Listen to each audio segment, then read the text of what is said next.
Rome didn't build an empire on courage alone. It built it on debt.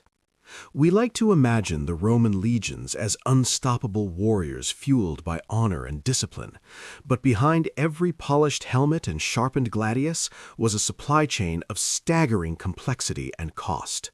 Thousands of men needed food, weapons, roads, and pay. Horses needed feed, siege weapons needed timber and labor, and all of it required money, a lot of it. So, how did Rome finance centuries of conquest, and why does it still matter today? Because the deeper you look into the Roman war machine, the clearer the pattern becomes. War wasn't just fought on the battlefield, it was baked into the financial system itself. And once that system was in motion, it couldn't stop. Expansion wasn't a choice, it was an economic necessity. Sound familiar? Let's go back. In the early Republic, Rome's military was a citizen army. If you owned land, you could be drafted. Soldiers brought their own weapons and expected to return to their farms after the campaign. But as the Republic expanded, wars became longer and further from home. The old models started breaking down. You couldn't just grab a spear and head off for a year anymore. You needed professional soldiers. That's when Rome began to centralize military financing.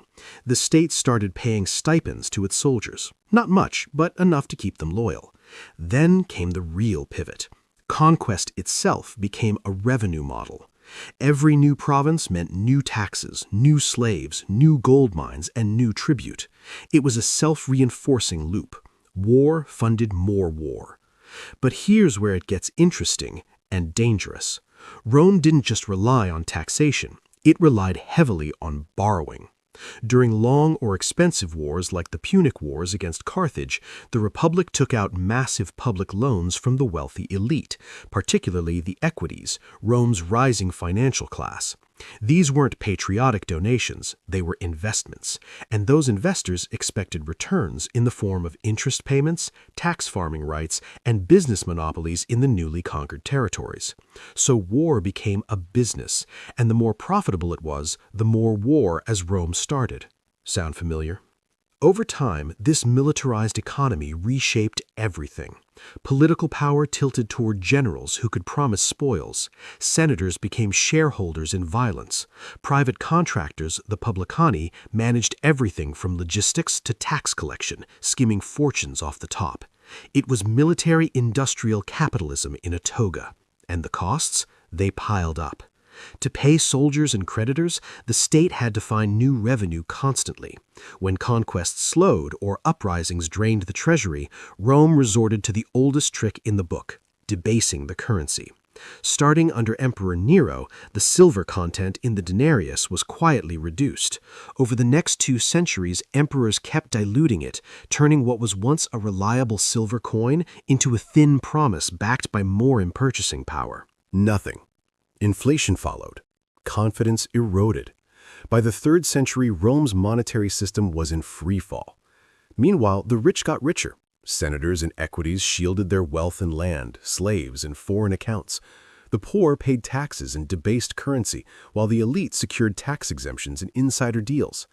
Public service collapsed, corruption soared, and the financial burden of endless wars fell squarely on the lower classes through inflation, labor levies, and military conscription. This wasn't just a military collapse, it was a monetary one. Now, pause and look around today.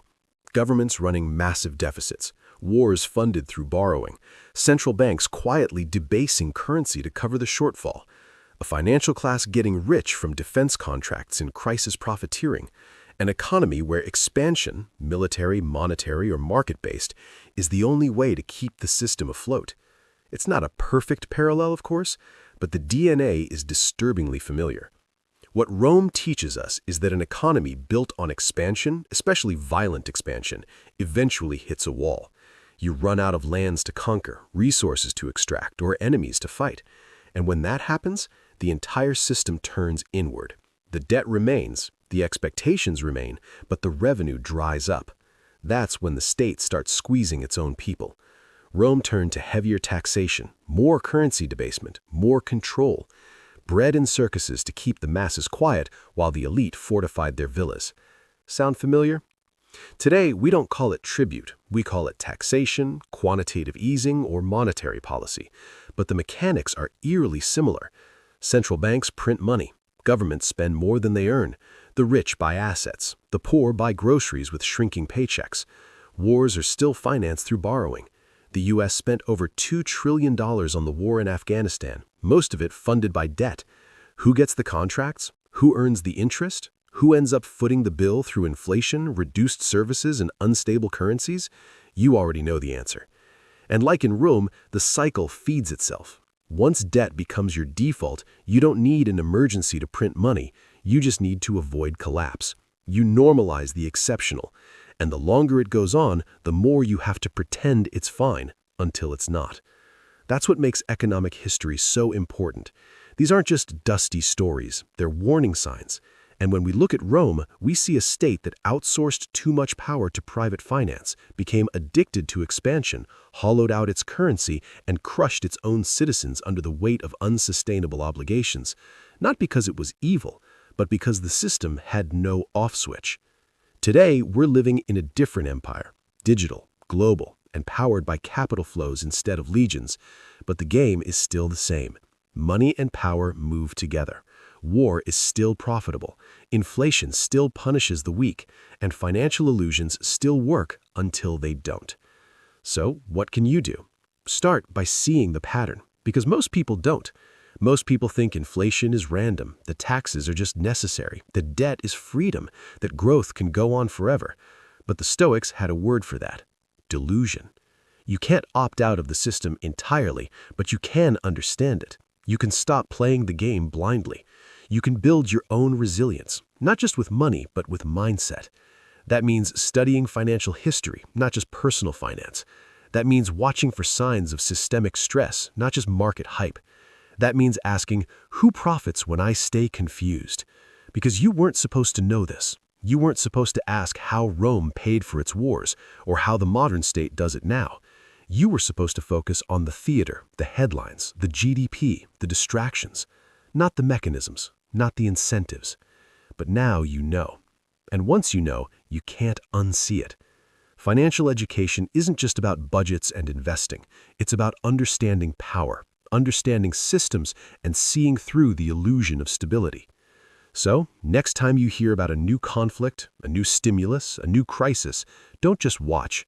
Follow the money. Ask who lends, who earns, and who pays in the end. Because if history teaches us anything, it's this: empires don't fall when the enemy breaches the gate. They fall when the math stops working and no one dares to fix it. If this gave you a new perspective, hit subscribe. History has the answers. I'll show you where to look.